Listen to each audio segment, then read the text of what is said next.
এটা ইতালির bus stand. এখান থেকে আমি গাড়িতে উঠবো। এই তো বাস চলে আসছে। বাসের ভিতরের অংশ। বাস থেকে নেমে গেলাম বাইরে। কি সুন্দর একটা গাছ।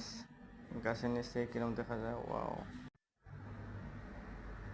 কি সুন্দর, মাশাআল্লাহ, কি সুন্দর ফুল। এদের রাস্তাঘাট কিরম, ট্রাফিক কিভাবে কন্ট্রোল হচ্ছে, অসাধারণ। এটা সাইড লাইনের রাস্তা, কিন্তু রাস্তার ধারে ফুটপাত নাই। বাংলাদেশে তো 4 লাইনের রাস্তা 2 লাইনে ফুটপাত দখল করে বসে। আমাদের সবই আছে, কিন্তু আমাদের শৃঙ্খলা নাই। এই আমার রেস্টুরেন্টে যাওয়ার রাস্তা। রেস্টুরেন্ট না, এটা একটা বার, ছোট্ট বার।